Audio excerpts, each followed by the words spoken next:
As we've been emphasizing, there's a very deep set of analogies between the magnetic field and the electric field.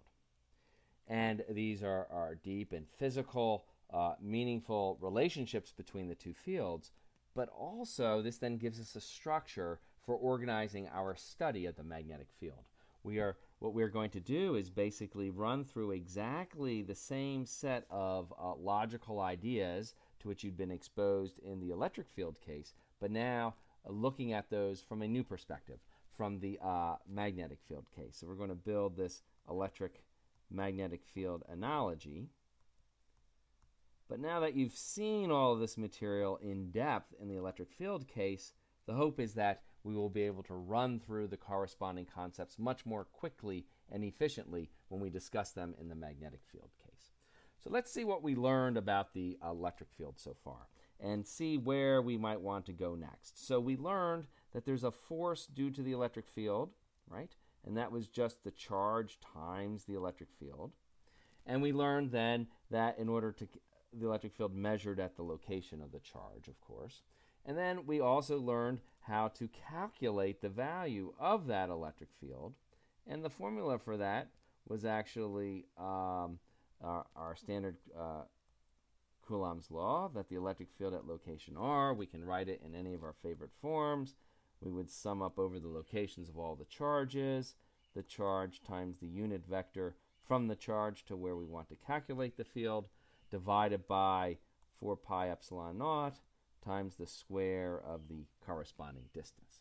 And definitely through the Lorentz force law, we have the direct analogy of this formula. We know how to get magnetic forces from magnetic fields, and we've just now discovered the Biot-Savart law, so we also have the direct analogy to calculating electric fields.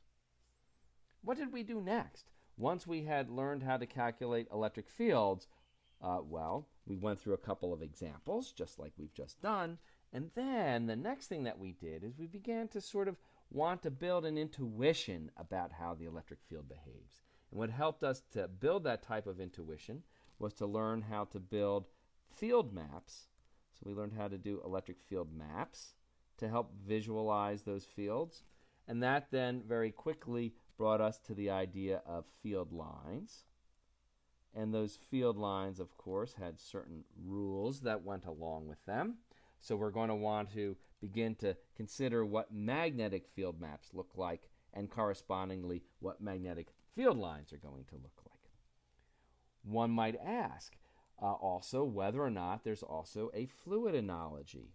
We had a nice fluid analogy that allowed us to quickly understand the field line rules in the electric field case and to kind of guess how electric fields might behave.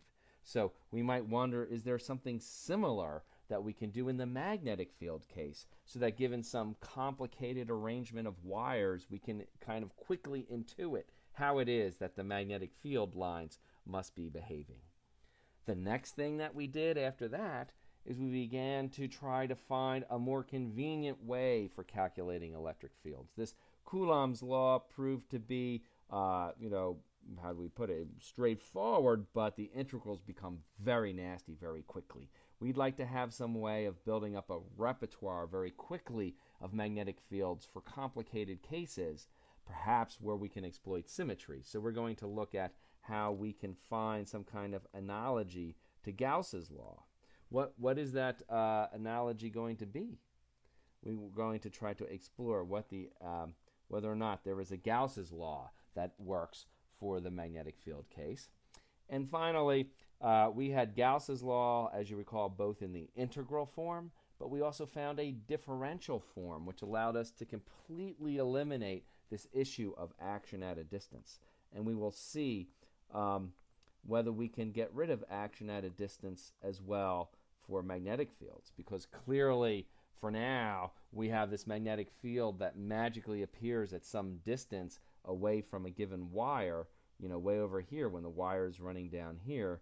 We clearly still suffer from action at a distance, but perhaps some kind of differential form for whatever we find to be the analog of Gauss's law would be something that we also would expect based upon this type of an analogy.